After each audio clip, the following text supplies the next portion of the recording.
Salve, salve, bem-vindos a mais um Ágora Podcast. Você que nos acompanha aí ao vivo, fica à vontade aí para comentar no nosso chat, interagir com a gente e participar Salve, dessa salve, tudo bem? conversa. Esse é o podcast que nós, três amigos, pastores, estudantes da área de teologia, aí, decidimos nos reunir para conversar e a gente compartilha essa conversa com você que se sente, sei lá, interessado. A gente agradece seu interesse e é muito bom que você goste de nos ouvir. Então interage aí no chat, fica à vontade aí de mandar considerações, interagir com a nossa conversa, dá o feedback aí se alguma coisa estiver ruim, se uma voz estiver mais baixa que a outra, que a gente vai consertando aqui, beleza? Mais uma vez, como sempre, tenho aqui nosso Davizão, dá um salve. Fala aí, pessoal, boa tarde.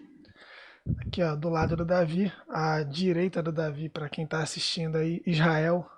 Um salve. E aí, gente, muito boa tarde. E eu João. sou o João e esse é mais um Ágora. Hoje vamos falar de santidade. Você que está aí já viu o nosso título. Tem uma proposta aí para os nossos amigos para a gente conversar. Então, vamos embora. Puxa aí. Vamos ver se a gente vai conseguir, né? Vamos ver se a gente vai dar conta. Tentar, a gente Talvez garante a que gente não vai, né? consiga falar tudo em um episódio só. A gente vai tentar. Agora, se a gente vai Vocês se conseguir. purificaram para falar do assunto? Acho que tem que começar por aí. Tem purificação, Deus vai baixar aqui, já era, amigo. Vai bigodar Se e Jesus vamos. voltasse agora, você estaria santo o suficiente, preparado para subir com ele? Pense Ai, nisso. mano. Caramba. Mas e aí, começamos por onde? Fala um pouco aí da pesquisa que você fez, Davi. Dá uma balançada aí, uma balanceada. O que você ouviu Dar uma da galera, você balançada é bom. perguntou, né?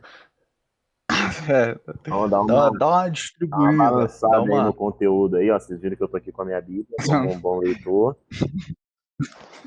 Sempre usando Você essa tá Bíblia. bem vestida pelo Brugman, né? Pra você ter uma ideia, o meu livro do Brugman tá embaixo do notebook, apoiando ele pra ele ficar na altura correta. Ele é a base, né? É o sustentáculo Ele A é da o conversa. base, sustento. a base de tudo. É isso. Não, mas Fechei. a minha proposta tem zilhões de caminhos possíveis pra gente começar a conversa sobre santidade. É um tema muito abrangente, é muito vasto, em alguns pontos específicos complexos, porque ele é muito recorrente na Bíblia. A minha Uhum. proposta, para a gente começar, é a gente pensar, como somos pastores, a gente pensar pastoralmente as imagens, as ideias que as pessoas têm do que seja santidade. Então, geralmente, quando se fala de santidade, as pessoas deduzem que tem a ver com você fazer alguma coisa. E especialmente você fazer alguma coisa para garantir seu lugar no céu, para garantir a bênção de Deus, para garantir a presença de Deus. Enfim, você tem que fazer alguma coisa para você estar bem com Deus ou para você ganhar algum benefício em favor disso, em cima disso. E quando a gente olha para as escrituras, e de alguma maneira, da forma como eu leio pelo menos, de alguma maneira existe uma dimensão moral na santidade, mas ela não é a principal nem a única. Então eu começaria por aí. Porque essa ideia de santidade como mérito faz com que. Aí a palavra é essa, mérito, e é importante para a gente entender essa imagem popular de santidade. Faz com que as pessoas se tornem julgadoras umas das outras. Um pessoal começa a virar porteiro do céu, sabe como é? E tem uma ideia ainda desse imaginário de uma santidade progressiva, como se você subisse numa escada de menos para mais santos, e as pessoas mais santas têm mais autoridade para expulsar demônios, para curar, para falar em nome de Deus, e as pessoas menos santas têm menos autoridade, e as pessoas mais santas podem julgar as menos santas. E do contexto onde eu venho, particularmente, a pessoa santa muitas vezes é uma pessoa grosseira. E isso é muito característico, assim, é muito engraçado ver isso. Que a pessoa santa é aquela que fala com autoridade, com peso, e especialmente com virilidade.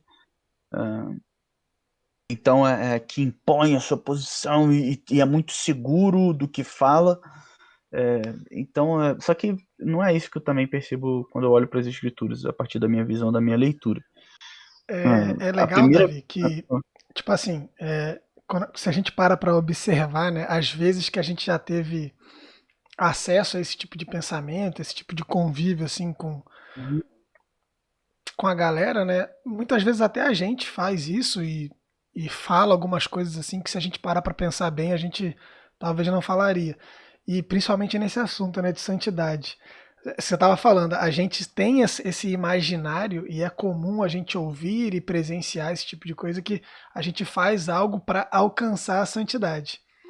E se você não Uhum. fizer, você não alcança, mas tem aquelas pessoas que decidem dar um passo adiante, né? E elas reconhecem que não adianta ela fazer nada, que não vai alcançar a santidade por mérito próprio que ela faz, mas ela acredita que alcançou a santidade e ela precisa fazer para não perder a condição de santo. E a partir do momento que se Uhum. ela não faz ou Ela que faz algumas alcança com o coisas. esforço dela e ela que mantém com o esforço dela. Então, mas aí tipo assim, é comum a gente ver a pessoa que ela pula esse pedaço do que pelo meu próprio esforço eu alcanço. Ela já conseguiu resolver esse problema. Ah, Sim. Jesus me torna santo. Eu não tenho mérito nisso.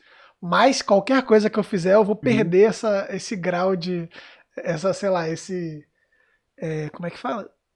Esse atributo, essa característica que eu recebi. Uhum. Então, mesmo que ela chegue à conclusão de que ela não por mérito próprio ganha, mas ela ainda acha que por mérito ou demérito ela perde. Uhum. Eu sei que aqui quem tá mais próximo da santidade parece o Davi, ó, o brilho na Deus lata está dele chegando ali, aqui, meu né? amigo. Tá bem A cinematográfico. geografia da santidade, na geografia da Cara, santidade, o Davi ele tá só pra próximo ali. vocês darem uma olhadinha, eu tô meio que num paraíso aqui, O tá vendo? Éden, né? O Aí Éden. sim. Eu tô no jardim. Tenta, Pré, tenta pré, só enquadrar um pouquinho melhor o sol aí, que tá complicated. Se você virar mais talvez, pro ô outro Davi. lado, melhora. Mais pro outro lado, melhora. Pro outro. Isso. Tá bom, mas pro outro ia ficar o fundinho verde, ia ficar bom. Mas pra quem tá só ouvindo a gente aí e não tá vendo, aconselho você dar uma olhada aí no YouTube se você tá vendo depois, porque ficou bonito, ficou bem cinematográfico Davi aqui. tá brilhando. Ia ter que cobrir ali a face dele para não ver a glória de Deus Tá, esvaindo a face dele. tava bem isso E, aí, né? Teve sua face não, encoberta. mas falando de mim, né, mano, de como eu cresci na igreja, realmente a santidade, ela foi, na minha experiência, peço até perdão que o celular tá tocando aqui, não vai continuar. Mas eu reconheço essa pedagogia sobre a santidade no meu crescimento evangélico. É essa ideia de que, mano, você tem uma lista de coisas que você deve fazer que vão te identificar como um santo, e essa lista de coisas que você deve fazer, ela precisa ser cumprida. Caso não seja cumprida, você não é uma pessoa santa. Existe essa experiência da obediência no diálogo de santidade da parte da Bíblia, que a gente pode começar talvez a elaborar esse roteiro, né, de santidade dentro do texto bíblico, mas ele é como o Davi disse, realmente, não é o único, e se for o único, vai ter uma perspectiva muito desequilibrada do que é santidade. Vocês começariam por onde para tratar sobre santidade? A gente já começou a partir dessa ideia. Então, tendo ela em mente, eu diria que a primeira coisa de cara é que Jerusalém era santo e Jerusalém não fez nada para ser santo. O altar era Entendi. santo, era santíssimo e não fez nada para ser santo. Objetos são santos e objetos não fazem nada. Então, Dias são santos. dias são santos. O sábado é santo no Antigo Testamento. Então, a santidade não tem a ver, em primeiro lugar, com aquilo que você pode fazer, porque senão seria um problema, a não ser que tivessem duas ideias de santidade diferentes. Mas não é o que me parece. Da mesma forma que se fala da Uhum. santidade dos objetos, dos dias e das coisas, se fala também da santidade das pessoas. Então, dizer que santidade tem a ver com conquistar alguma coisa, um status, uma condição por meio daquilo que eu faço, não parece condizer com o que a Bíblia chama de santidade por um motivo lógico. Eu começaria Uhum. dizendo que a referência da santidade é Deus. Deus é aquele que é santo. Usando o próprio Walter Brueggemann, no livro dele, Teologia do Antigo Testamento, ele usa um termo que Israel gostou, né? Chama alteridade radical. Deus é, usando um termo de outro teólogo, é totalmente outro. Deus é o Altíssimo, aquele que é exclusivo, aquele que é incomparável, inalcançável, insondável. Deus é 3 vezes santo, é o único 3 vezes santo. Deus é santo, santo, santo. Ele não tem nenhum outro Deus com o mesmo status do dele, não tem nenhuma outra pessoa, coisa ou Deus que tenha a mesma força, a mesma potência, a mesma majestade, que seja tão soberano quanto ele, porque ele é o único. Então, Deus é o Altíssimo, ele é o inatingível, ele é santo. E a palavra santo, a ideia de santidade é separação e é exclusividade. Então Deus é a referência primeira da santidade. Uhum. Ele assume esse lugar do que é santo. E olhando para os lugares, para os objetos, para as coisas e também para as pessoas, Deus que é santo tem a prerrogativa de santificar. Aquilo que não é santo, além de Deus, tem a sua santidade vinda de Deus. Deus é aquele que tem a prerrogativa de separar algo para ele. Santidade é sempre para Deus. É uma separação. Então Deus separa, a primeira coisa que Deus santifica na ordem cronológica, né, do cânone bíblico é o sábado. Então, Deus separa o sábado dos outros dias. E o que tem de especial no sábado? Nada. Não tem nenhuma diferença no sábado. Não tem nenhuma diferença, né, de Israel, por exemplo, que é santificado por Deus, dos outros povos. Israel não é mais poderoso, Israel era um povo escravo.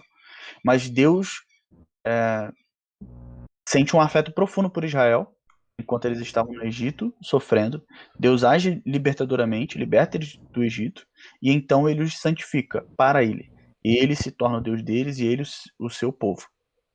Então a santificação é um ato de Deus. Deus é quem santifica algo ou alguém, separa para ele essa coisa, ou essa pessoa, esse povo, enfim. Então é um ato de graça. Primeiro, não tem como a gente associar imediatamente, primariamente, santidade com moralidade. Essa é a primeira coisa que me vem à cabeça quando eu penso nessa imagem. Deus é santo, Deus é que é santo, e Deus é quem santifica. Essa é uma prerrogativa dele. Então, a santidade, ela é uma condição, um status que Deus dá por sua graça. Deus dá por seu amor, por seu afeto, por seu desejo de, de, de ter aquilo para ele, ser exclusivo dele, que é o termo que Pedro usa lá na primeira carta dele, o povo exclusivo de Deus, o povo de propriedade exclusiva de Deus. É essa a ideia de Deus santo que separa para ele algo, algo para uso exclusivo dele. Acho que um outro texto também é muito interessante, né?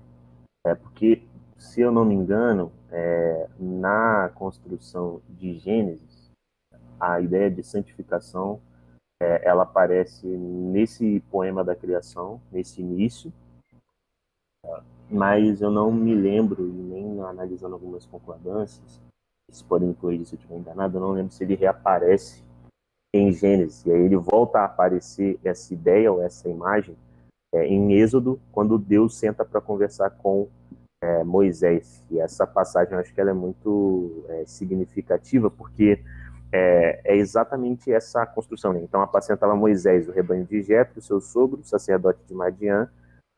Ele conduziu as ovelhas para além do deserto e chegou ao Horebe, a montanha de Deus. O anjo de Yahvé lhe apareceu numa chama de fogo do meio da sarça. Moisés olhou e eis que uma sarça ardia no fogo e a sarça não se consumia. Então disse Moisés: darei uma volta e verei este fenômeno estranho. Verei porque a sarça não se consome. Viu Yahvé que ele deu a volta para ver e o chamou do meio da sarça. Disse: Moisés, Moisés. Ele respondeu: eis-me aqui. Disse: não te aproximes daqui, tire as sandálias dos pés, porque o lugar em que estás é uma terra santa. Então, o Deus Santo, onde ele faz a sua presença, onde ele se assenta, onde ele se faz presente, ele santifica esse lugar, por mais ordinário, comum que seja. No caso, é um deserto. A gente está vendo um Moisés que estava fazendo uma atividade que não é incomum, ele não estava assim surpreso, Ele possivelmente está vendo um fenômeno que também não era incomum em um primeiro ponto, que eram essas combustões espontâneas, mas ele, pela curiosidade de ver de algo que estava pegando fogo e não se consumia totalmente, ele vai lá e fala assim, não, beleza, beleza, vamos ver o que está acontecendo. E ali onde Deus está presente, então se torna sagrado, santo. E tem essa imagem do não te aproximes com o eu estou aqui. É bem paradoxal, né? Paradoxal não, é bem dialético, eu acho. É isso e aquilo. Eu estou aqui, presente, próximo, e é também uma experiência de tipo assim, vem com cuidado, que agora a coisa é diferente. Vem com cuidado, que a coisa Exatamente agora é porque ele está diferente. presente que você tem que ter um cuidado. Exato. Venha com cuidado, que a coisa é diferente. E no Antigo Testamento, essa imagem ela é muito marcante, né? Do grau de perigo que é se aproximar do Deus que é santo, dessa alteridade radical. Ele é totalmente diferente, dos deuses, dos homens, da natureza. Ele é totalmente diferente. Onde ele está presente, a santificação das coisas que estão ali. Então, foi um arbusto que ele está. É um arbusto, é a terra que ele está, é a terra que ele está. E aí você tem essa dialética. Eu me aproximo, mas com bastante cuidado, porque o Antigo Testamento tem essa dinâmica do perigo, né? Eu acho que esse é um percurso, enquanto eu estava pensando para a nossa conversa de hoje, que eu acho que é um caminho, né? Então, Deus é santo, ele se aproxima e se revela. Há uma experiência de demarcação. Eu acho que até aqui a gente então já falou dessa cronologia da santidade, né? O Deus santo, ele se aproxima, se revela.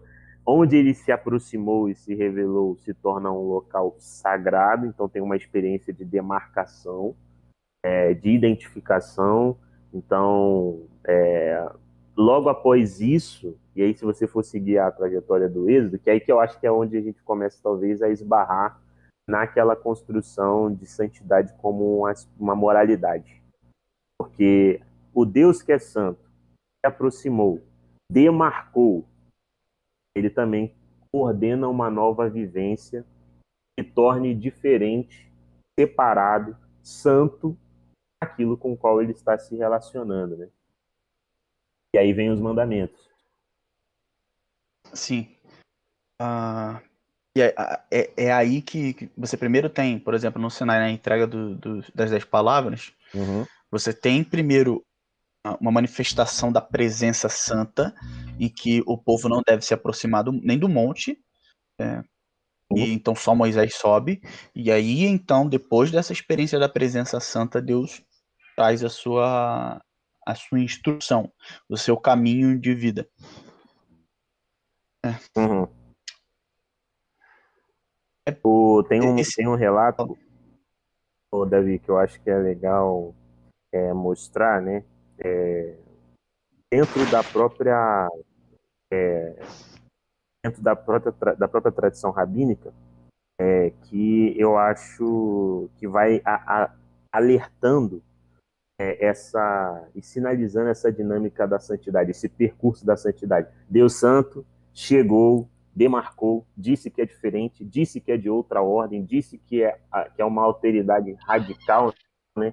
Ou seja, agora há uma diferença. E aí tem uns relatos do Talmud e do Midrash que são muito interessantes. Olha isso aqui, olha que curioso. Numerosos eram os inválidos entre os que partiram do Egito devido ao pesado serviço que executavam. A uma pedra desprendera do muro e esmagara-lhe a mão. A outro, um tijolo atingir-lhe a perna e assim por diante. Por isso Deus disse: quero dar-lhes a Torá e transformá-lo num reino de sacerdotes, num povo sagrado. Mas como podem os sacerdotes serem válidos? E no mesmo instante acenou aos anjos que desceram e curaram os aleijados. Olha como é que essa compreensão de que, é uma outra ordem, pertencemos agora a uma outra dinâmica, estamos demarcados, e por isso as coisas precisam acontecer de um jeito diferente. Ou aquela, né, que já é mais até famosa, essa aqui é muito interessante, eu leio essa e passo para vocês. É desse livro aqui, Relatos, Histórias do Povo da Bíblia, Relatos do Talmud e do Midrash. Quando Deus concebeu a ideia de conceder a Torá, ofereceu-a primeiro a todas as nações do mundo e nenhuma deu mostras de aceitá-la. Os romanos inquiriram: o que está escrito na Torá? Não matarás, Deus respondeu. Aí os romanos responderam: não podemos aceitá-la, porque a melhor bênção que herdamos do nosso avô Esaú é: e da tua espada viverás. Deus dirigiu-se a Amon e Moabe, que por sua vez indagaram: o que está escrito na Torá? Não cometerás adultério, disse Deus. Não, a gente não pode aceitá-la, pois toda a nossa linhagem procede do avô Lote de suas duas filhas, no caso de incesto narrado no Gênesis. Deus procurou então os filhos de Ismael, que também quiseram conhecer e que continham a Torá. Não furtarás, disse Deus. Tampouco podemos aceitá-la, disseram os ismaelitas, pois o nosso avô Ismael era famoso como um homem selvagem que vivia da pilhagem e do assalto contra todos. Até que Deus chegou por fim aos filhos de Israel que disseram: faremos e ouviremos. Eu acho que são aí testemunhos, né, dessa compreensão. Que, bem, o Deus Santo se faz presente, santifica, e agora a gente tem então aí uma nova coisa para acontecer. A dinâmica da presença, ela tá envolvida na questão da santidade, né? Quando a gente vai para o Novo Testamento, você vai ver João capítulo 14, a oração de Jesus, e ele falando dizendo que aquele que ama ele é o que guarda os seus mandamentos, e aquele que guarda os seus mandamentos, ele se revela e o Pai se revela a ele, enfim.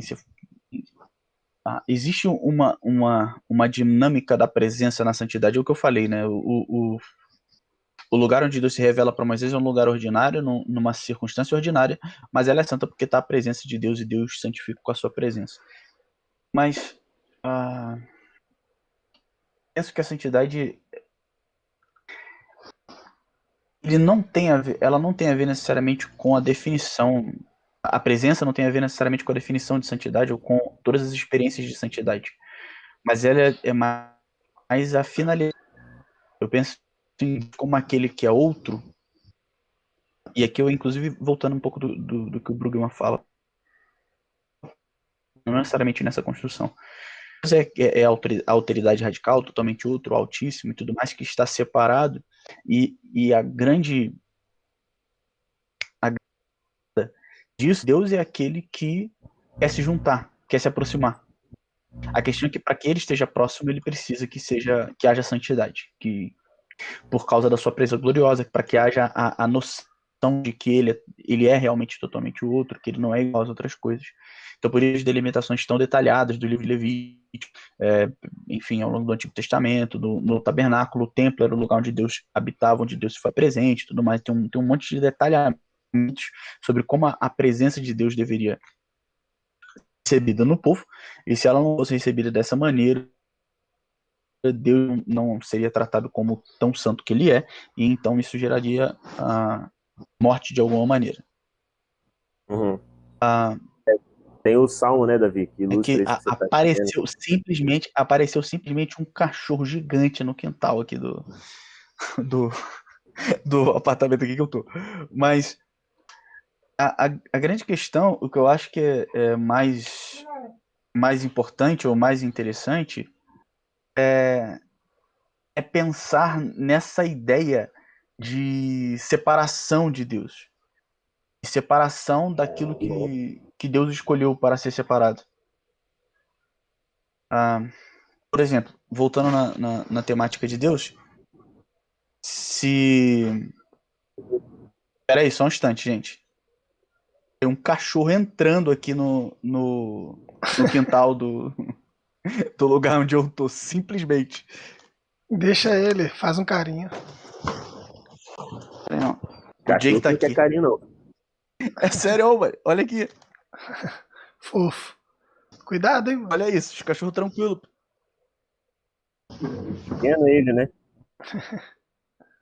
Mas o que o Davi estava falando sobre essa ideia do Deus separado, ele demanda, mano, hoje o inimigo ele realmente está a fim de nos derrubar, né? Tem cachorro entrando, telefone que não para de tocar, mas eu acho que tem um salmo que a pergunta do salmista é: quem poderá habitar no teu santo templo? E aí o salmista ele vai desenvolvendo um percurso na oração dele, no qual ele vai dizendo assim: é aquele que empresta sem usura, é aquele que. Porque essa é a compreensão. Santidade tem a ver com ser totalmente separado do outro, e quando Deus ele vem se relacionar conosco, ele demanda essa compreensão e essa consciência. Eu pertenço a uma outra comunidade, eu faço parte de uma outra, de um outro. Assim como ele é totalmente outro, eu diante dos demais também devo ser totalmente outro. Acho que é mais ou menos esse o caminho. Continua aí, Davi, o que você estava falando. Não, vocês viram que eu tava completamente desconcentrado. Entraram 2 cachorros gigantescos aqui no quintal do bagulho do Jake aqui do meu lado. Relaxou, Numa relaxou. mordida, eles estraçalhavam o Jake aqui. Tá Mas, perdoado. enfim, até me perdi. Até me Relaxa. perdi. Mas o que eu tava falando era sobre a questão da presença, e que a presença é um demarcador importante na temática da santidade, mas eu não acredito que seja. Que ela passe por todas as experiências de santidade e seja o caminho para a gente percorrer as dinâmicas da santidade. Porque, por exemplo, quando a expressão o santo nome ou nome santo de Deus é uma expressão importante para falar sobre a santidade de Deus, e ao longo do Antigo Testamento e do Novo também, a oração de Jesus, né, no Pai Nosso, ele ensina a gente a orar para que Deus santifique o seu nome e tudo mais. Mas quando você vê a dinâmica, não tem a ver com a presença de Deus, mas com a reputação dele, ou com a imagem que ele tem perante os outros povos. Então,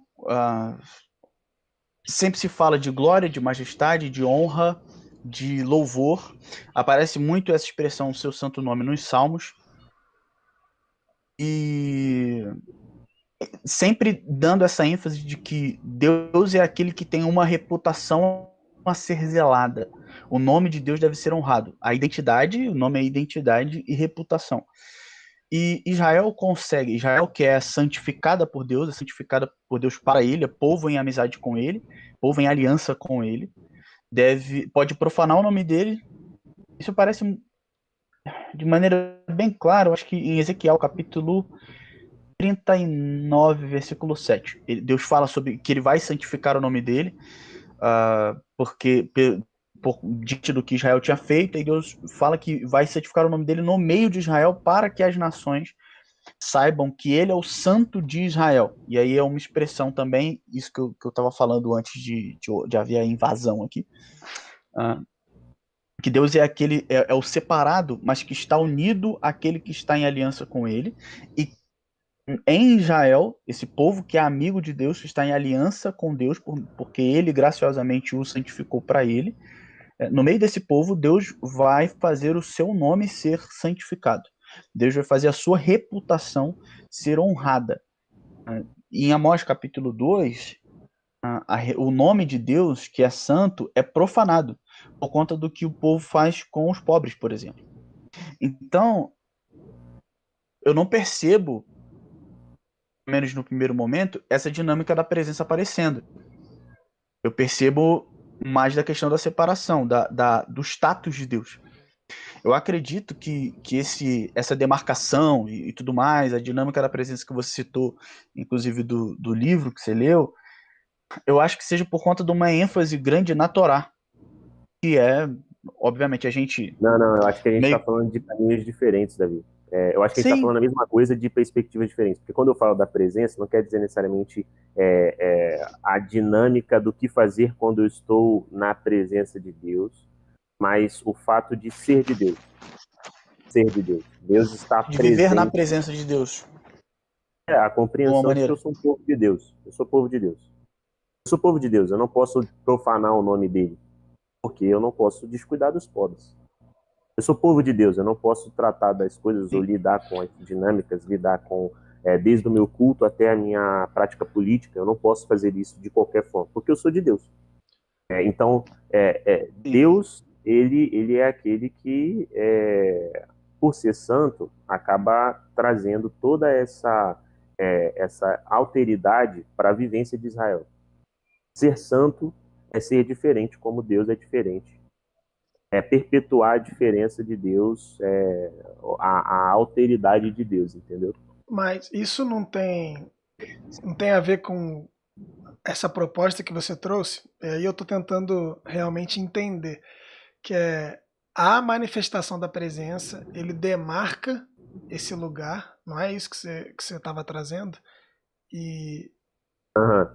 e a partir daí você tem uma vivência transformada. Eu não sei se Não, foi isso que eu o que eu entendi. chamei de demarcação é o fato de o Israel é o meu povo, Israel é Sim, meu povo. não necessariamente é um lugar Essa terra não é um geográfico, lugar, mas. não é um lugar. Acho que foi bom então você trazer Mas isso. É o Um povo que lugar. carrega a minha presença. então, É, mas aí é que tá. Eu não acho pode ser. que é problemático, assim, não do ponto como a gente estava achando que talvez seria, porque se há essa presença temporal e geográfica e esse lugar é demarcado, o que você vive a partir daquilo é em consequência daquilo que aconteceu.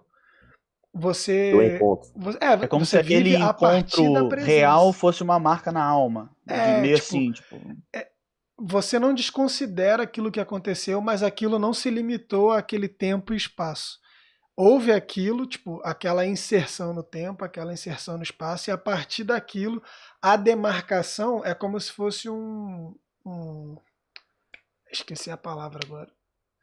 Um altar, um lembrete, alguma coisa que te lembra e te traz essa ideia de que você Ah, foi escolhido, você foi marcado e entendi. você vive agora a partir da presença de Deus. Ela se fez naquele lugar e Não, naquele tempo. eu acho que o problema que a gente está talvez encontrando entre nós três é o verbo demarcar. Eu vou tentar Não, ser acho mais que. claro com o que eu estou trazendo como demarcar. É isso aqui, ó. Pronto, esse texto é meu, tá demarcado. O cara pegou uma caneta de Eu marca-texto. peguei, não levei em conta. Mas esse celular aqui não é agora que nem outros celulares, ele está demarcado. A presença de Deus, quando Deus se faz presente, ou com o que Deus se relaciona, necessariamente está demarcado como algo diferente. É um marcador de Necessariamente. diferença. É um marcador de diferença, é isso. Então eu Isso. não estou entrando mais no mérito de estar na presença O de cara Deus. entrou no mestrado 2 meses. Aí o cara começa a vir com esses termos estranhos. Demarcar é estranho? Aí ninguém entende, Que entendeu? isso? Não, essa Não, construção que mas tu Demarcar é fez aqui. aí. estranho? Eu acho que o Davi pensou quando você falou demarcar, que só naquele lugar demarcado você tem Não, é que o acesso. Davi Aí é não faz muito burro, é que o sentido. Davi é burro. Não, Ele foi porque literalmente demarcado a tua pela. Bíblia aí que tá na tua mão aí, com a capa preta e as coisas escritas em vermelho do Brugman, quando ele vai falar sobre presença nessa questão da santidade, ele fala exatamente sobre uma presença quase real. Então é algo muito, quase que físico, melhor dizendo. Então é algo muito palpável, muito claro, muito específico, muito real, muito local. Então quando você fala de presença e de demarcação, não é que eu acho que necessariamente precisa ser um lugar específico em que você faça um altar. Eu acho que quem Eu fazia também isso não. era o povo, não era Deus. Eu também não. Mas Quero deixar isso claro aqui. Eu também não. Aí pode se complicar.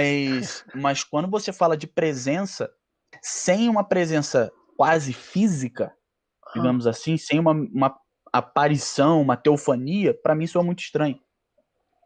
Entendeu? É isso que eu tô dizendo, porque é a ideia de presença. A gente está falando aqui, especialmente a partir do Antigo Testamento.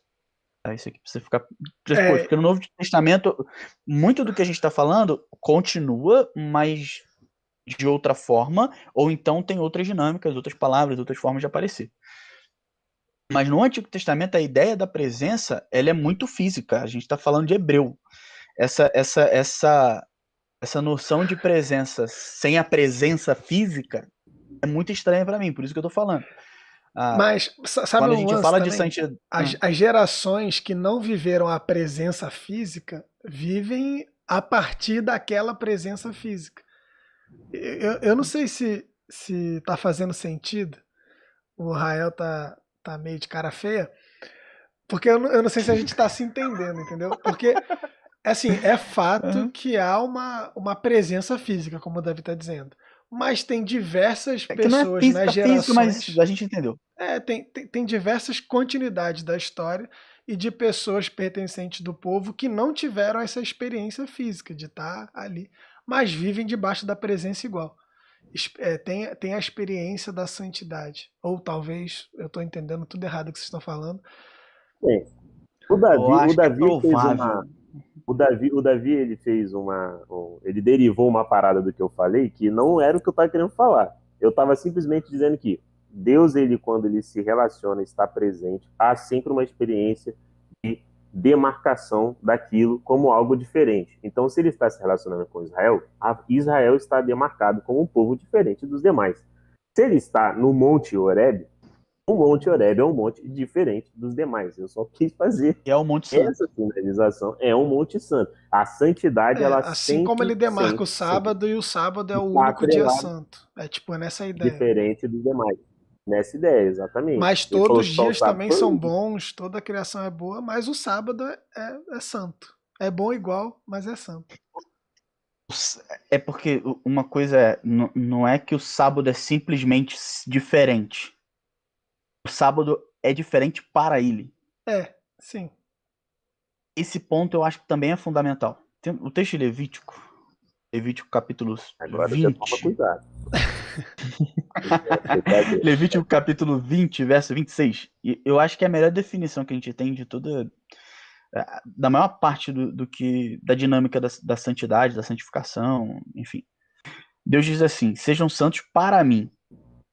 Primeira coisa. Ele fala para o povo de Israel ser santo para ele. A santidade é uma separação, uma ideia de exclusividade para Deus. Ela é apontada para Deus. Sejam santos para mim, porque eu, o Senhor, sou santo. Então ele aponta para a santidade de Deus. Deus é separado do povo, da natureza, como Israel falou bem em algum momento aí. E os separei dos outros povos. Então você vê a tal demarcação que o Israel falou, de diferença que Israel é uma Isso. demarcação permanente. É um verbo impossível. Eu usei um grego Não, aqui para poder é demarcar. Não porque é possível. no problema não foi a palavra, foi a sua construção. Mas O problema tá no ou o conceito. meu entendimento, que seja. O problema tá no cachorro que atrapalhou o Não, Davi, ele não também conseguiu tem isso. E pensar o mais cachorro em nada. acabou de voltar, mas o dia que tá lá dentro. Aí o problema é do cachorro, ele pode me cheirar à vontade aqui. Mas Deus separa Israel de maneira permanente, não é algo que acontece momentaneamente, acontece num momento e isso fica. Dos outros povos, Israel é um povo separado para ele e que é o povo que leva o nome dele. Ele não é um povo como os outros povos. E ele termina assim: para que sejam meus. De novo, a repetição da santidade para ele. Então, e é por isso, porque Deus é santo, porque Deus santificou Israel, que Israel deve viver de maneira santa. A santidade moral, ela é resultado da santidade de Deus e da santidade da santificação que Deus opera. Então, voltando à questão da presença, da demarcação, que seja, aí entendendo assim o que a gente está conversando, a demarcação eu acho que é a palavra mais importante. Ah! A Não, demarcação, brincadeira. mas não é a presença. Brincadeira. Não, mas eu só falei que Deus se fez presente. Não, tá bom. Páginas superadas. Para quem chegou aqui agora, então, fazer aí um recap aí do que a gente talvez demorou para concordar aqui ou para entrar no consenso. Deus, ele é santo, e o que ele quiser transformar santo é algo separado, diferente dos demais. E usando esse versículo que você trouxe, o Davi, de Levítico, né, eu pensei aqui talvez numa imagem, né, de que você falou que a santidade moral ela é resultado. É uma resposta. Eu falei resultado, mas na verdade a palavra melhor é resposta. Ela é uma resposta à santidade de Deus e à santificação que Deus operou naquele que ele está convocando a ser santo. Então talvez isso ajude, né, mano, a gente a pastoralmente a lembrar que, bem, eu não faço coisas para me tornar santo. Eu sou tornado santo e a minha agenda ela é reflexo daquilo que Deus já fez em mim. Por ser separado para Deus e diante e dos demais povos, eu tenho uma determinada prática, uma determinada agenda. Acho que de tudo que a gente está falando, tudo mesmo. Acho que o que a gente quer frisar, né, nessa primeira fase, e aí a gente pode ver para onde a gente avança agora, é essa. Santidade tem a ver com essa separação, essa demarcação. E aí isso aparece muito na dinâmica cultica de Israel, porque no culto há animais ali que estão separados, que são tornados, e o Heschel ele fala disso, o Abraham Joshua Heschel, no livro do Shabbat. Não existe nada em si que já seja sagrado, a não ser Deus. Mas nada no mundo, nada na natureza, nada é sagrado em si. Isso é reflexo ou fruto de um exercício da consciência e falar, isso aqui agora é sagrado. Ou Deus disse, ou o povo, à luz do que Deus disse, torna sagrado uma prática, um objeto cultico. Então o altar é sagrado, então o véu ali que dividia as salas é sagrado. Então isso é uma parada que é interessante. Não sei para onde vocês querem avançar. Não é Covid. Covid? Não sei para onde vocês querem avançar, mas... Tem bastante coisa. Mas, voltando àquela imagem que eu falei sobre a imagem que as pessoas tinham, que a gente, de alguma maneira, que tem essa imagem como... Viu pessoas com essa imagem, como em algum momento já teve essa imagem, da pessoa que faz alguma coisa para chegar num certo status que as outras pessoas comuns não têm e tudo mais. O tabernáculo ele é útil para construir, ele foi muito usado, na verdade, foi útil para construir essa ideia de santificação progressiva e de conquistar um status. E aí as pessoas olhavam para o altar como um lugar menos santo, o santo lugar, e o santo dos santos, que era o lugar mais santo de todos dentro do santuário, do tabernáculo. Ou seja, só que quando a gente vai olhar, o altar é chamado de santíssimo, ou de santo dos santos. Os utensílios do templo, e não só os que ficam no santo dos santos, foram chamados de santíssimo. E não é só o sumo sacerdote que entra no Santo dos Santos. Apesar de ele entrar fisicamente sozinho no Santo dos Santos e o povo poder entrar só no pátio, no altar, o sacerdote levava nos seus ombros 2 pedrinhas que tinham o nome das tribos de Israel. E isso representava exatamente que o sumo sacerdote era o mediador que levava com ele todo o povo. Ou seja, desde o altar até o Santo dos Santos, tudo é santo igual. Desde o altar até o Santo dos Santos, todo mundo tem acesso.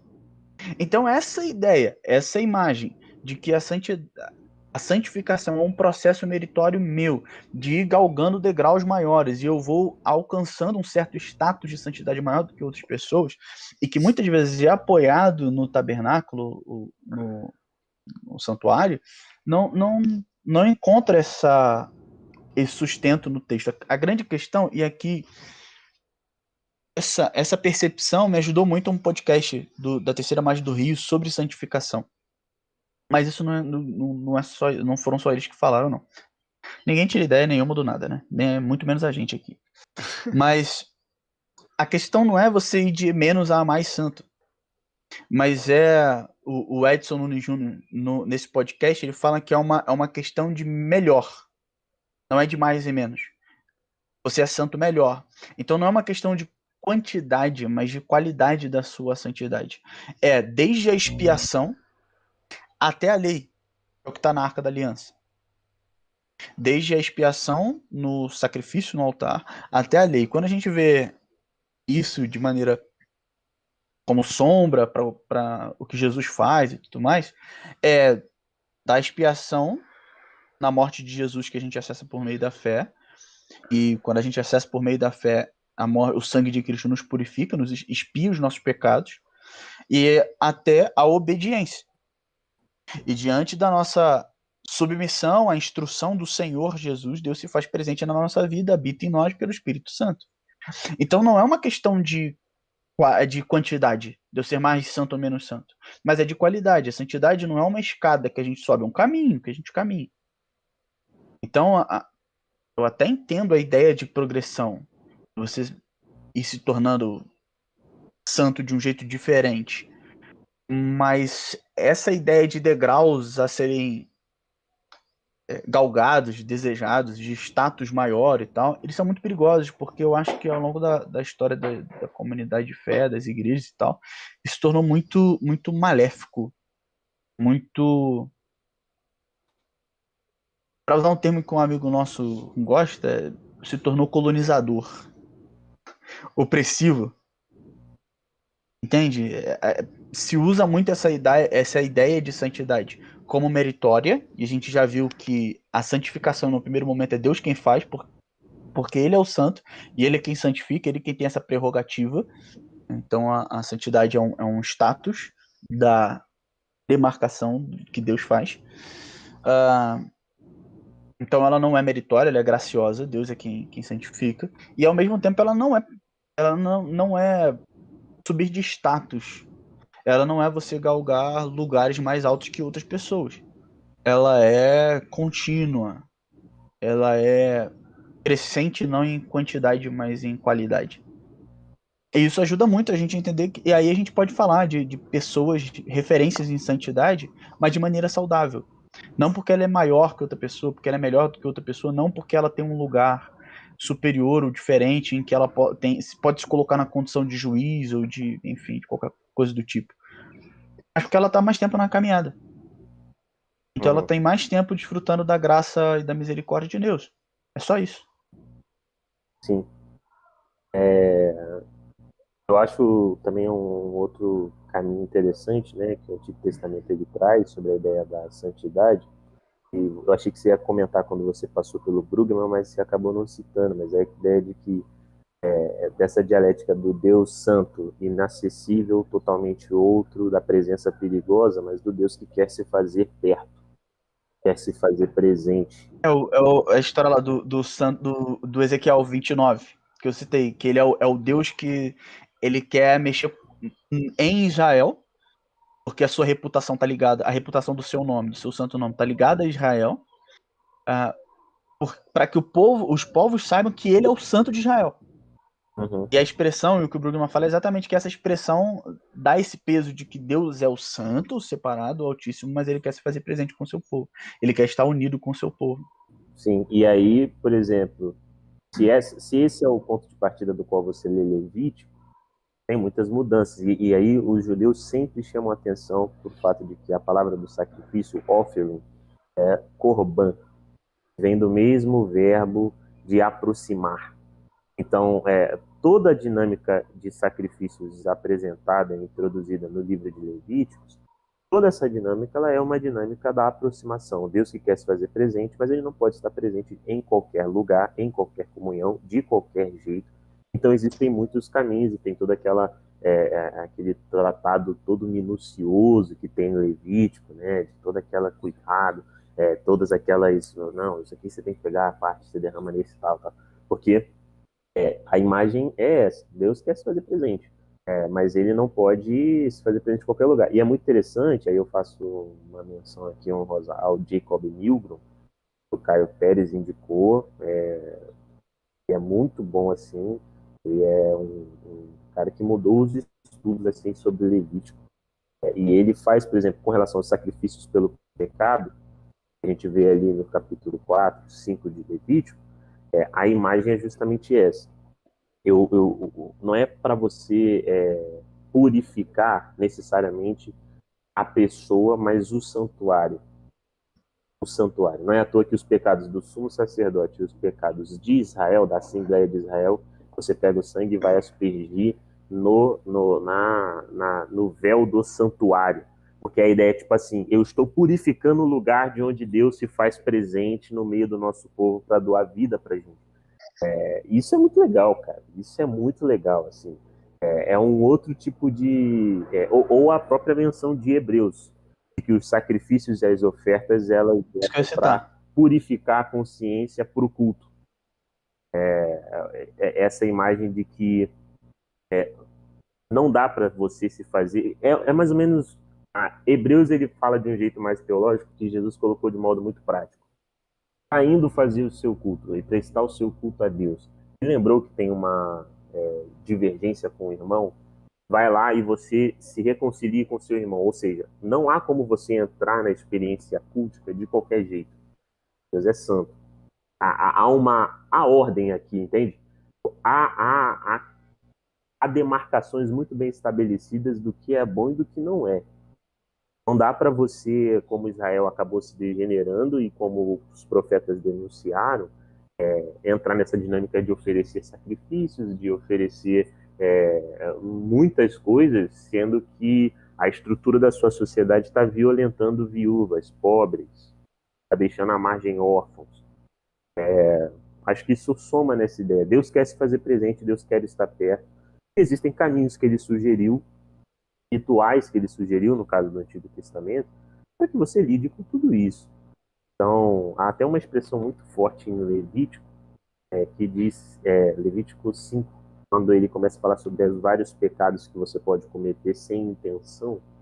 E aí, num dos sacrifícios, quando ele fala para você oferecer seu sacrifício, o objetivo é para que você seja livre do seu pecado. É como se fosse uma impureza que você está carregando, e aí é para você se libertar disso, para que as coisas voltem para o lugar, assim, da sua imaginação, das suas percepções, das suas contemplações sobre Deus. Sim, o que eu falei que ia citar é que em Hebreus, se eu não me engano, capítulo 9, no famoso texto do sem sangue não há perdão e tudo mais, ele está falando sobre a purificação do tabernáculo. Boa. O contexto é exatamente esse. É importante chamar atenção para isso, mas isso é pano para manga para outro dia. E a outra coisa que eu ia citar. Então.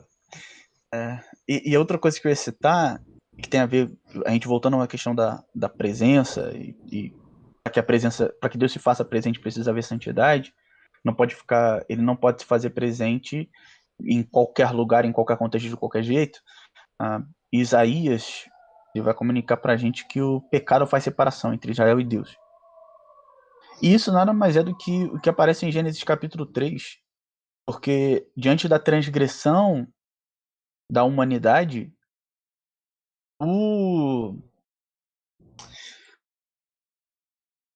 a punição mesmo da transgressão, se você ler o texto com atenção, é a expulsão do jardim. Nada do que vem antes disso é punição de Deus. A punição mesmo é a expulsão do jardim, ou seja, vocês que agora transgrediram não podem mais desfrutar da mesma maneira da minha presença. A minha presença que antes ia e vinha com facilidade, diariamente, na virada do dia, vocês não podem mais desfrutar da minha presença dessa forma, porque vocês transgrediram. Vocês transgrediram e vocês sujaram o jardim-templo. Então, essa dinâmica de que para Deus se fazer presente, ele precisa de um lugar santo, ele precisa de um ambiente santificado. E Para ele é simples, importante, né? ela... Se ele santifica as coisas e os lugares, e ele só se faz presente em lugares santificados, é muito fácil. Ele santifica e se faz presente, ponto. A grande questão é que Deus é tão misericordioso que ele dá a responsabilidade na nossa mão. Sim. De não impurifique. Por exemplo, a parábola do bom samaritano lá, o que está em jogo? Eles não poderiam tocar no morto. Porque isso é uma outra coisa interessante, tanto em Levítico como em outros lugares da Bíblia, especialmente o que impurifica, o que suja, o que torna impuro, não santo, o que profana, é aquilo que tem potência para a morte. Então, o sangue, a não ser o sangue do cordeiro, do animal, do sacrifício, de acordo com o que foi instruído por Deus, o sangue é sinal de vida sendo deixada, de vida sendo perdida. E por isso Israel não poderia ter contato com o sangue. Por isso a instrução de não fazer sexo com a mulher no período menstrual, porque isso impurificaria. Da mesma forma, não poderia tocar no defunto, não poderia ter contato com o doente. Enfim, e de novo, isso mostra que não tem a ver com uma questão moral, mas com como Deus quer ser lembrado, como Deus quer ser recebido e como Deus precisa que o lugar esteja para que ele se faça presente aí voltando. Eu acho interessante, Davi, que... Não sei se eu estou te interrompendo, se você concluiu. Pode ir. Foi mal. Porque quando a gente começa a olhar a perspectiva da santidade a respeito do ministério de Jesus, a gente vê que naquele período parece que os religiosos não estavam entendendo aquilo que, vamos supor, a gente trouxe aqui que o Antigo Testamento mostra a respeito de como é essa dinâmica da santidade em relação a Deus. E até, por exemplo, nesse texto que você citou, do bom samaritano, os dois que fazem parte de uma liturgia religiosa não podem tocar no morto porque vão estar impuros, logo vão deixar de ser santos, e nos seus rituais isso vai ser cobrado, né? Isso vai ser punido. Só que aquele que toca é o que age de forma certa, é o que faz a coisa certa, e em momento algum é questionado sobre a sua pureza, sobre a sua santidade, sobre se ele se tornou impuro ou não. É engraçado que esse questionamento não tem, né, no texto. Porque o fariseu que está questionando Jesus podia falar: ah, mas ele ajudou, mas ele ficou impuro. E aí, o que adianta? Sabe? É engraçado. É que tem duas possibilidades de leitura desse texto samaritano, né? Uma é você dizer que ele poderia tocar e que ele não tem essa preocupação de pureza ou não. E aí Jesus estaria enfatizando o gesto dele de se importar com alguém que não é do povo dele, alguém que está jogado. Mas a outra possibilidade, e que eu ainda tendo a achar um pouco melhor, é que os samaritanos também tinham as suas regras suas regras de santidade, e que o samaritano também não poderia tocar. E aí entra nesse sentido que você falou. Ninguém perguntou sobre a santidade dele. Mesmo ele precisava continuar santo, mesmo assim ele não teve essa preocupação. São essas são duas das possibilidades de leitura desse texto. Então, né? e aí é um ponto interessante que talvez chegue na minha dúvida mais duvidosa, vamos colocar assim, a respeito desse tema, que é: eu não faço nada para alcançar a santidade. A gente estabeleceu esse ponto e a gente viu como isso é verdadeiro em todo o texto bíblico. Deus santifica o lugar a partir dos preceitos dele, da forma que ele quer. Mas a partir do momento em que eu sou santificado, eu posso perder esse status de santo. Há coisas que eu faça que me tornam não santos, me tornam impuros, porque pureza e santidade são sinônimos. No Novo Testamento, eu acho que muito, muito mais. Porque assim, eu começo a pensar em alguns textos e onde tem esses conflitos. Por exemplo, Jesus é questionado de comer com publicanos e pecadores, pessoas impuras, e você ter refeições com impuros, você traz para si a impureza deles. Você pega a impureza deles. É contagiosa. E Jesus parte da lógica inversa. Eu santifico eles, a minha presença santa os santifica, e não a impureza deles me torna impuro. E outro texto também interessante, um texto que eu gosto assim, que talvez não tenha muito a ver, possa ser uma forçação de barra minha, e aí vocês me corrigem. O texto da mulher que é levada a Jesus para ser apedrejada. Forçação de barra. Mentira, tô zoando. Porque assim, aí é uma interpretação que eu estou fazendo. Ela foi pega num ato de adultério, considerada impura, perdeu seu status de santidade, porque teoricamente ela fazia parte do povo santo. Ela é levada a Jesus. Jesus tem todo aquele embate ali e tal de escrever. Ninguém decide dar a sua punição e Jesus vira para ela e diz: se ninguém está aqui para te apedrejar, eu também não vou fazer isso. Vai e não peques mais. Então a santidade de Jesus encontra a impureza, santifica essa pessoa, demarca esse lugar, vamos dizer igual a Israel, demarca com a sua santidade, mas ele dá uma ordem, né? Vai e não peques mais. Se ela pecar, ela perde esse status de santidade que ela alcançou no encontro com Cristo. Eu não sei se você já viu aqueles campos de futebol, de uns gramadinhos zoados, que nas linhas brancas já estão desaparecendo. É como se, usando essa linguagem joga que o Israel...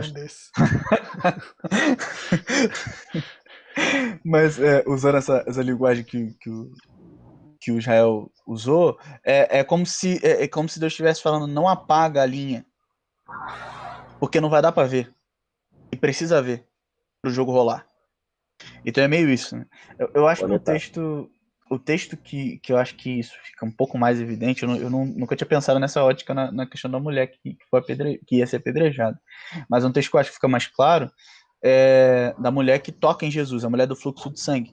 E ali é literalmente o autor dizendo pra gente assim, ó, Jesus subverte a lógica da santidade. Porque Deus dá instruções muito claras, não impurifique. Você perguntou, né? Sim. Você falou que essa é a sua dúvida, maior dúvida mesmo.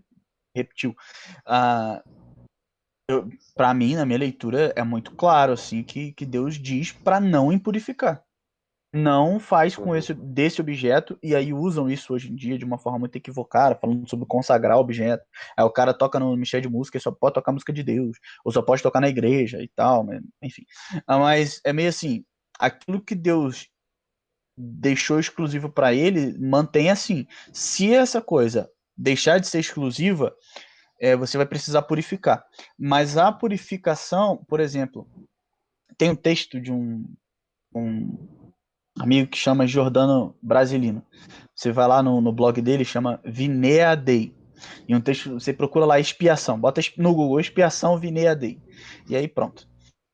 Ou expiação Giordano Brasilino. E ele vai mostrar como que, por exemplo, uma casa mofada, ela precisava que a expiação acontecer, para a purificação acontecer, eles primeiro precisavam tirar o mofo para depois expiar. Eu acho que isso aparece de alguma maneira nessa sua questão. Mas no Novo Testamento, e especialmente em Jesus, porque Hebreus eu acho que segue muito mais a lógica, a dinâmica, a linguagem de santidade do Antigo Testamento, mas Jesus subverte completamente. O que Jesus faz é, onde ele toca não interessa, está santificado. O quem toca nele é impuro é santificado pela santidade dele. Parece que a minha sensação é de que é um caminho inverso. É como se os evangelistas estivessem dizendo para a gente que de alguma maneira está invertendo. O Israel tem uma forma de resolver isso aí, eu acho que ele vai falar, que é Jesus seguindo a linha mais profética. Resolver. Mas fala, hein? Então É a forma de resolve aí. resolver. Porque eu acho que o que pode. Vou anotar. Deixa eu trazer então aqui a verdade bíblica. Vamos, não, tá. Aqui são impressões, mas agora o que a Bíblia diz? A verdade está dizendo. Mas eu acho que ajudaria a gente nessa discussão, talvez a gente fazer o percurso dessa transição até chegar nas religiosidades que Jesus viu, né? Porque, tipo, uma coisa é como nasceu em Levítico, porque a ideia de puro e impuro está dentro da dinâmica da aproximação. Impuros não podem se aproximar, puros podem se aproximar, impuros não pertencem, puros pertencem. E eu acho que, tipo assim, não sei se tem essa ideia, o João trouxe a pergunta do o santo, a gente pode perder, assim, deixar de ser santo. Eu não acho que quando Israel ele oferecia os seus sacrifícios como pecado, Israel tinha deixado de ser santo.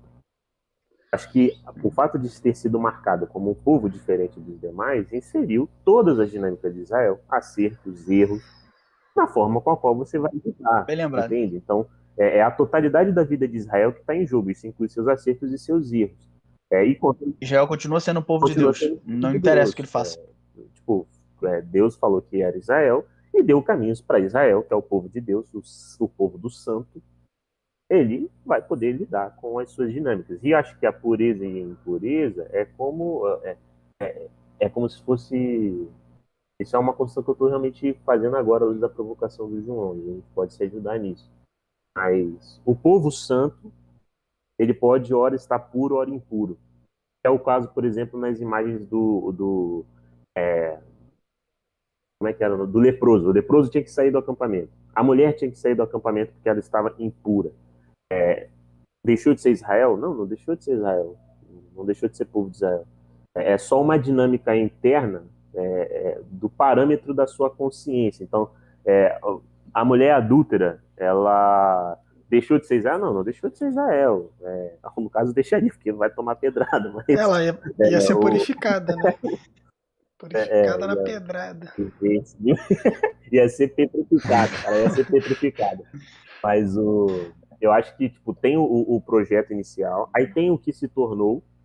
Então era o povo que tentou manusear os ritos de purificação para esconder a maldade do coração. Então eu odeio as suas festas.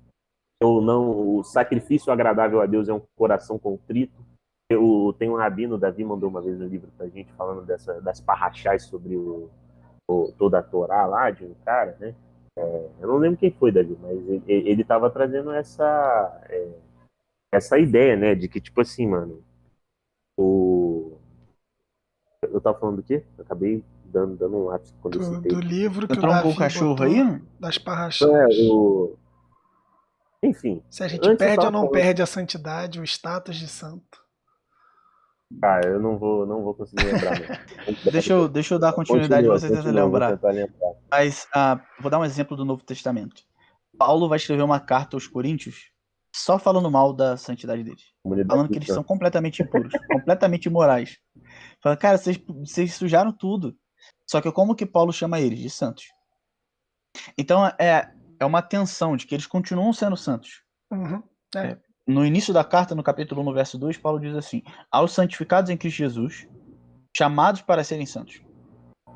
Então, essa primeira santidade, ela não é perdida de bate pronto. Eles continuam sendo povo de Deus. Eles continuam sendo unidos a Cristo.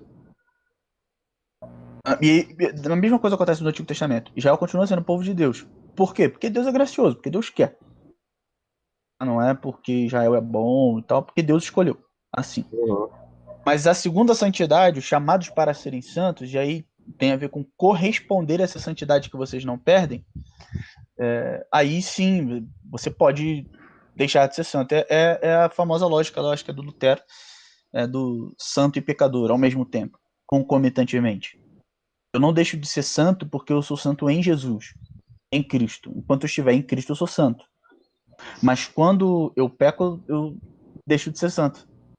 Entende? É as duas coisas ao mesmo tempo. Porque caso fosse isso, né, mano, se a gente, cara, tá, por isso que eu acho que é santos, puros e impuros, entendeu? Existe a gaveta maior da santidade, porque Santidade enquanto estado, digamos assim, é e a santidade moral que eu algo faço. que Deus ele lhe conferiu. Ele disse, ele escolheu Israel e abraçou Israel dentro de suas inúmeras e profundas ambiguidades. Ele abraçou Israel nas suas ambiguidades e deu caminhos de purificação do povo santo, entende?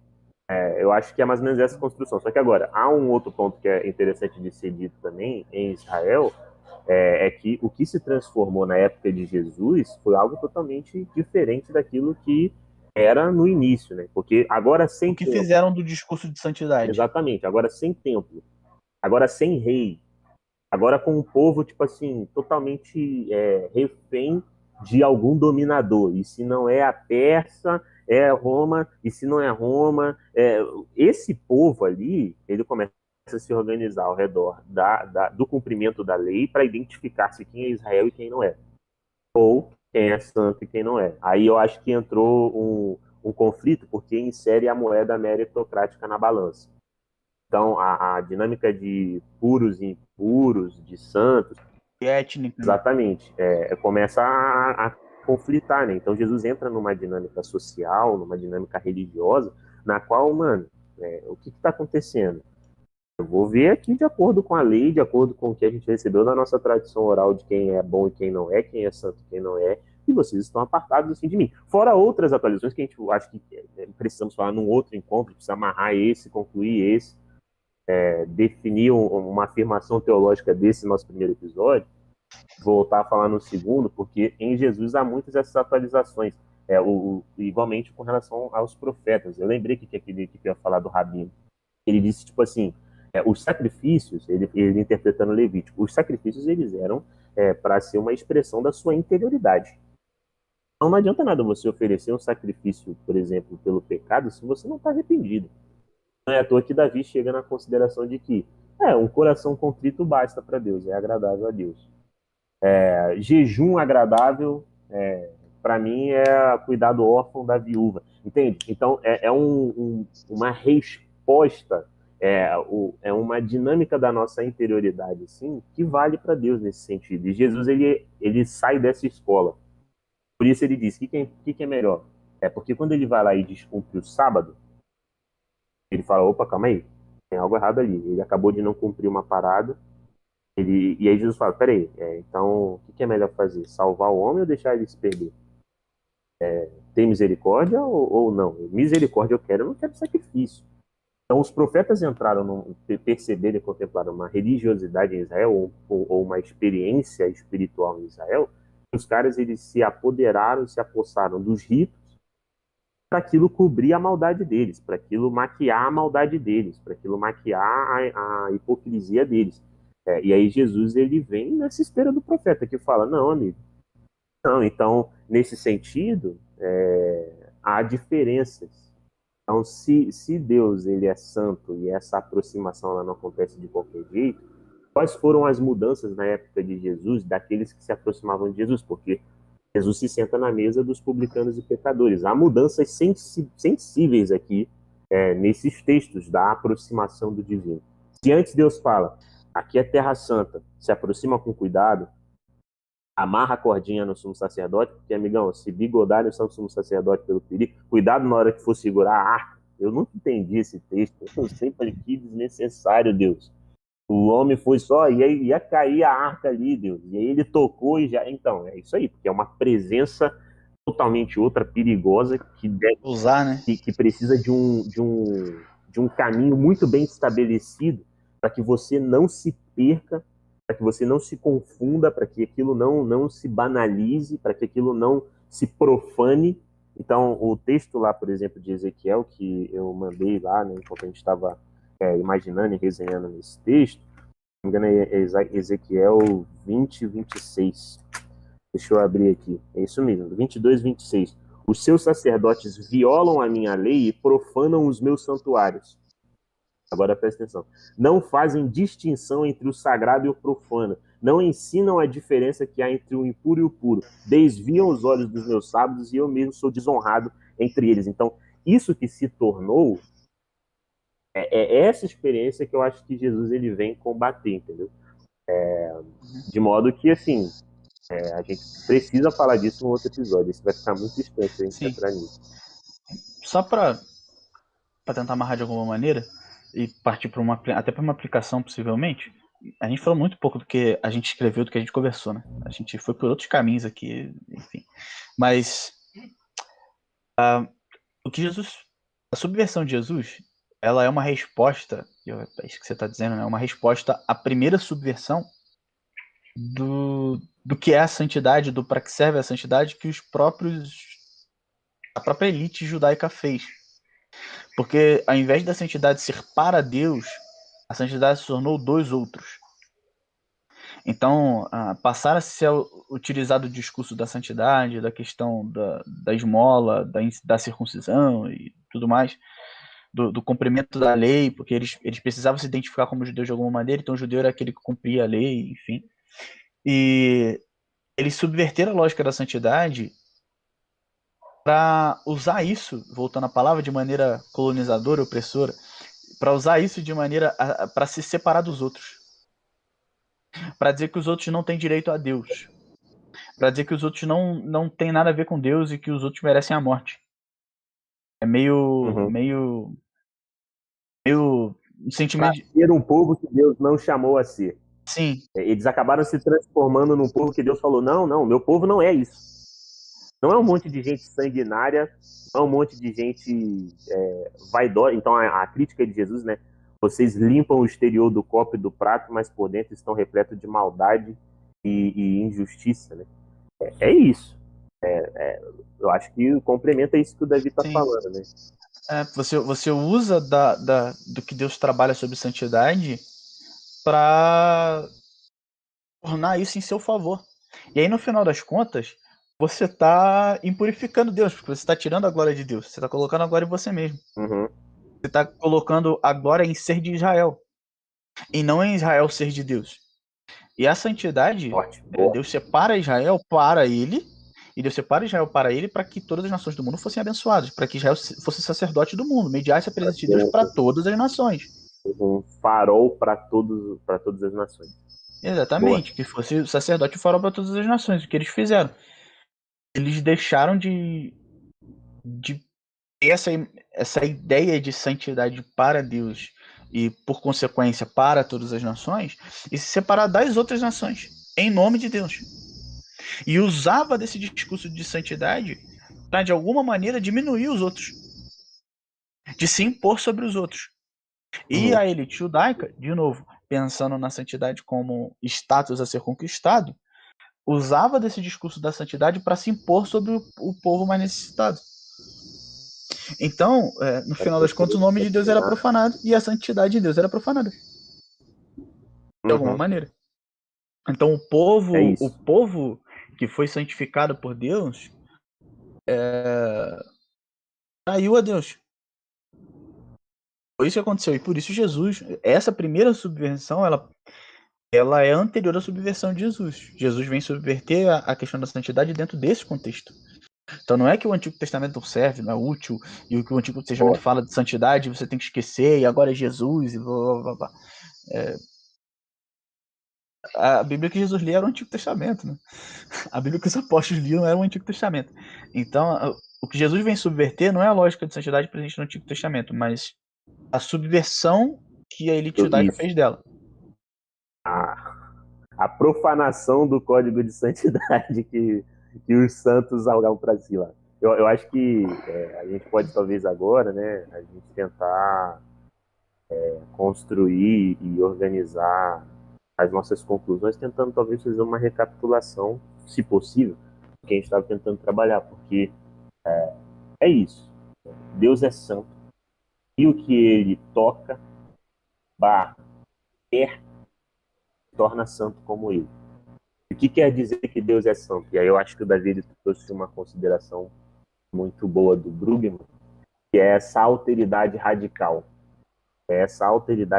Deus ele é realmente totalmente outro, diferente de tudo aquilo que nós estamos aqui percebendo, contemplando, que já vimos, que iremos ver. É coisa totalmente outra, é uma alteridade radical.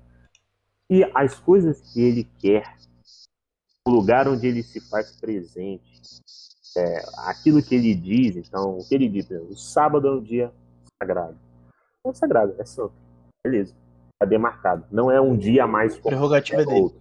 Prerrogativa dele. Israel é meu povo. Israel é o povo dele. Então sejam santos que nem eu sou santo. Sejam diferentes dos demais como eu sou diferente de tudo que vocês estão contemplando. Sejam diferentes como eu sou. Sejam outros como eu sou. Então, isso acho que é mais ou menos a nossa afirmação de hoje. Né? Você é santo? Sim, você é santo. Você participa da fé em Jesus, das dinâmicas do Espírito Santo em você, da obediência às palavras de Jesus, é porque Deus ele te colocou desse, não estou usando, não vou nem entrar nesse velho, mas é porque você está demarcado, diferente. Precisa ser diferente. A gente pode desenvolver talvez as problemáticas disso, né? Do que é ser diferente, do que a nossa cultura religiosa assimilou como diferente. Então, assimilaram como diferença um determinado código de vestimenta, assimilaram como diferença um determinado estilo musical. Se a diferença é usar a saia comprida e não deixar não poder cortar o cabelo. É um determinado... andar de paletó, não ouvir certo tipo de música. E aí, olha que conflito, olha como é que isso é uma reprodução. Você vive no mundo, mas não é do mundo.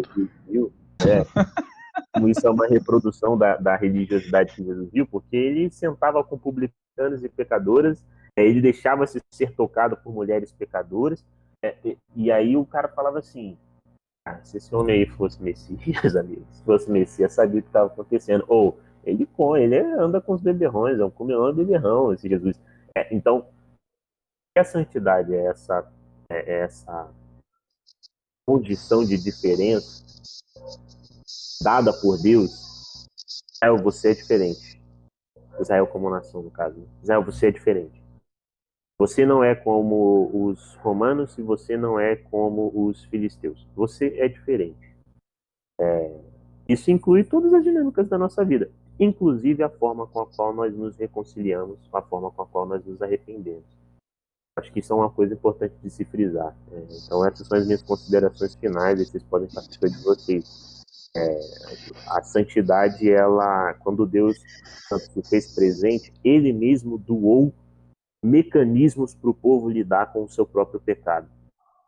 Então, o Davi não precisa viver acompanhado do pecado dele. Eu vou dar ao Davi aqui caminhos com qual ele pode lidar com isso, expressar seu arrependimento, porque essas são dentro dessa rede de diferença que Deus fez.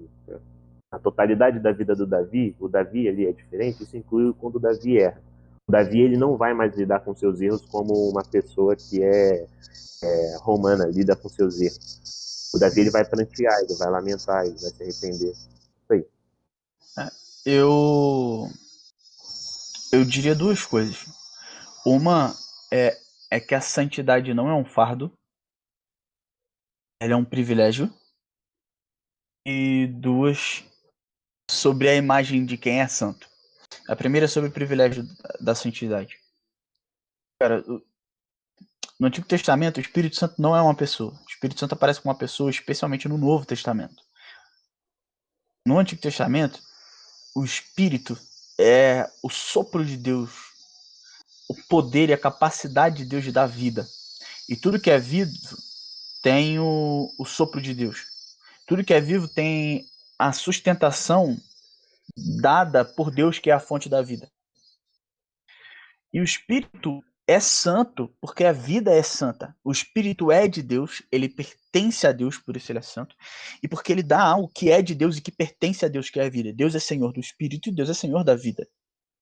Se você crê em Jesus Cristo e você tem o privilégio de estar unido a Cristo por meio da fé, você que está ouvindo a gente, que seja, você tem o privilégio de estar vivo. Você tem vida em Cristo. E quando a gente fala sobre santidade, é sobre esse privilégio que você e eu temos. De ter vida em Jesus. Você tem vida em Jesus. Ao invés de te colocarem um peso falando sobre você não é santo e tudo mais, ou sempre que você pensar em santidade, você pensar em Deus atrapalhando teus planos de ser feliz, pensar na santidade como fardo, pensa na santidade como um privilégio. Se o Espírito Santo está em você, ele é um selo.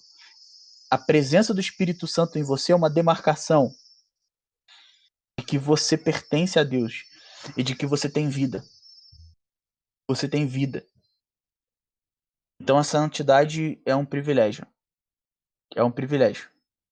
E a segunda coisa é que tanto em 1 Tessalonicenses, se não me engano, capítulo 3, quanto em Pedro, em 1 Pedro capítulo 2, capítulo 1, final do capítulo 1, aquele que é santo é aquele que ama. Então, quando você pensar numa pessoa santa, pense em alguém que ama. Não é alguém grosseiro, não é alguém que tem autoridade, que tem virilidade, que fala grosso, que tem muita segurança no que diz. Não, pense em alguém que ama. E aí, usando palavras diferentes, mas seguindo o mesmo caminho, assim como Deus é santo, e o Deus que é santo santifica, e aquele a quem Deus santifica, Deus convoca a ser como ele, a ter a mesma postura que ele de santidade. João diz que Deus é amor. E Deus nos amou primeiro.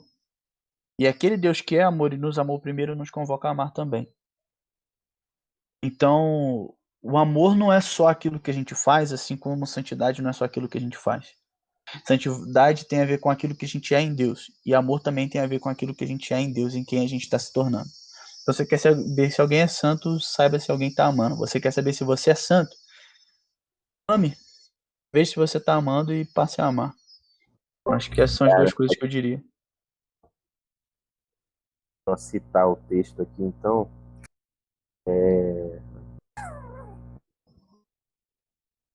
Deixa eu achar aqui. 1 João. Eu preciso ser honesto que eu fiquei completamente insatisfeito, que me desestabilizou completamente esse negócio do cachorro, porque eles estavam aqui desde quase o início andando e eu tava preocupado, eu ficava olhando aqui. Mas nesse final, pô, Foi fiquei tranquilo. até... Fechou bem, Espírito fechou Santo bem. bradou, meu lado pentecostal voltou Você aqui. tem que começar bem, o meio você enrola e termina bem. Aí já era. É assim, igual o TCC.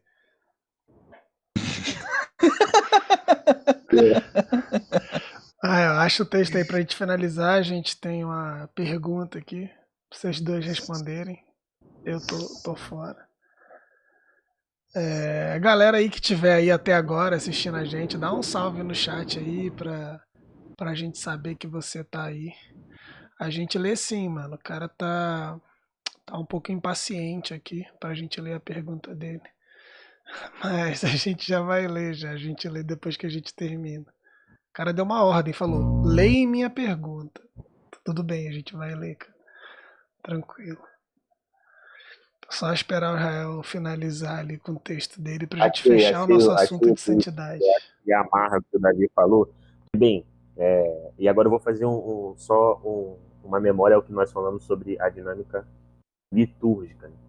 Deus quer se fazer presente e o povo de Israel se identifica com esse Deus que está presente de uma forma específica, porque a santidade é isso, é demarcação, é diferente dos demais. E aí vem o texto do apóstolo João, ou da comunidade joanina, de que, amados, amemo-nos uns aos outros, pois o amor vem de Deus, e todo aquele que ama nasceu de Deus e conhece a Deus. Aquele que não ama não conhece a Deus, porque Deus é amor. Eu acho que envolve tudo isso que o Davi estava dizendo. Quem é santo, quem é separado por Deus, quem conhece a Deus, quem nasce de Deus, quem anda na companhia de Deus, e tem 51 referências dentro da carta de 1 João, a essa ideia de nasceu de Deus, anda com Deus, caminha com Deus, está com Deus, nasceu da luz, está na luz. São 51 referências dessa experiência de eu ando com o totalmente outro, eu sou totalmente outro. E qual que é o selo distintivo dessa comunidade? Amor. Amor.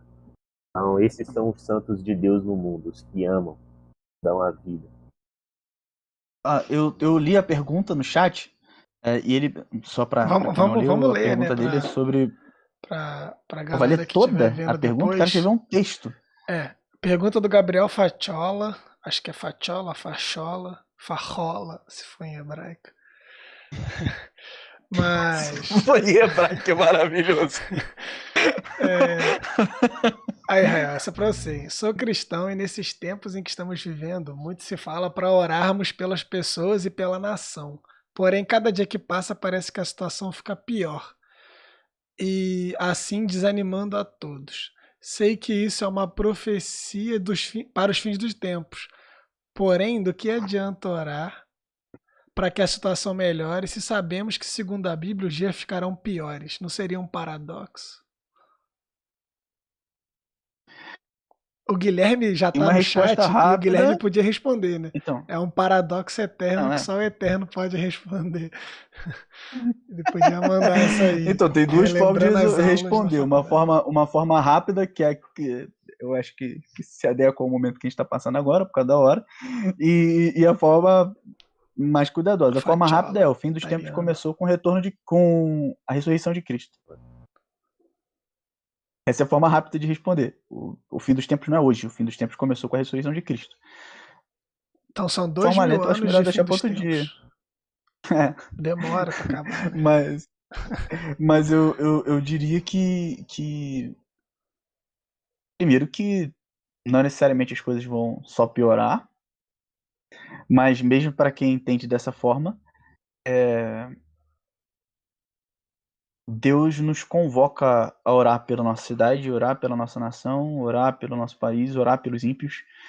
Deus nos convoca a agir missionariamente no mundo em que a gente está, para trazer transformação a ele e, ao invés de profanar o nome dele, santificar o nome dele, a reputação dele. Revelar na nossa vida e nos nossos atos o caráter de Deus, a identidade de Deus. Eu responderia assim. Então eu continuaria orando. Eu continuaria orando também, sim. Acho que a gente pode tentar tirar a oração. É Meu amigo, como é que é o nome dele? Gabriel Fachola. Irmão, minha leitura, Gabi. Fachola. Além de Gabi, já na intimidade, mas cara, eu acho que a oração ela precisa acontecer fora dessa perspectiva, em especial no Novo Testamento. Uma transformação das circunstâncias e sim de então, por exemplo, a pandemia está acontecendo. e até que saia uma vacina, mas tem como a gente orar em outros sentidos, que não levam em conta a transformação imediata das circunstâncias. A gente orar para que Deus preserve a nossa esperança, preserve a nossa fé, mantenha-nos generosos, mantenha-nos obedientes, para que Deus livre-nos do mal, para que a nossa comunidade ela continue persistente. Então, no nosso contexto hoje, mas aquela comunidade da qual os apóstolos eles pastoreavam, eles precisavam orar com perseverança, pedir a Deus para que mantenha-os firmes, porque eles eram perseguidos. Então, quanto mais você talvez se desprender da oração como uma forma de manipular as circunstâncias imediatas, com mais criatividade você vai conseguir orar. Orar para que Deus ele gere testemunho. A gente precisa saber sofrer. A gente precisa saber sofrer. A gente precisa testemunhar ao mundo agora como é que a gente está sofrendo nessa pandemia, saca, galera? Então, tipo, tudo isso são formas da gente orar. Então, eu particularmente oro pedindo a Deus, no contexto da pandemia, uma vacina. Eu oro pedindo a Deus pela vacina, mas não necessariamente pela vacina como se fosse mágica. Então, que ele sustente cada vez mais o médico. E cada oração, e aí isso é legal, cada oração que a gente faz é um compromisso prático que a gente também tem com isso. Então, porque a forma com a qual Deus responde orações, eu finalizo com isso, é sempre a partir do mistério das nossas ações. Então Deus fala assim, Deus ouve a oração de Israel, liberte-nos do Egito. Aí vem Deus e fala, vou libertar, ele levanta. E a primeira coisa que Deus faz quando fala vou libertar é, Moisés, vem aqui, vai libertar meu povo no Egito. Então, leve em conta esses dois parâmetros. Quanto mais você conseguir se desprender dessa imagem da oração como uma mágica que soluciona as circunstâncias, com mais criatividade você vai orar. Você vai começar a orar com muito mais assim, confiança, com muito mais vontade, com muito mais sentido. Não é à toa que tudo que o apóstolo Paulo agradeceu no Novo Testamento tem a ver com transformações do caráter e da identidade da comunidade. Graças te dou, não é porque vocês estão ricos, graças te dou porque vocês são generosos, graças te dou porque vocês são fiéis, graças te dou, e é isso aí. Alguém me censurou aí. Como... Eu tô acelerando o Jael aqui, que a Débora já tá me fuzilando com o olhar, que ela tem que dar aula aqui, gente. Eu preciso sair. É isso, é isso. É isso, espero Gabriel, que não, tá à disposição aí. o Gabriel aí tenha tido sua dúvida sanada. Continua orando, orar é sempre bom. Não tem nada de ruim que possa vir da oração. Mas se Deus não mudar nada ao nosso redor, ele acaba mudando a gente, né? Não, orar é sempre bom. É isso.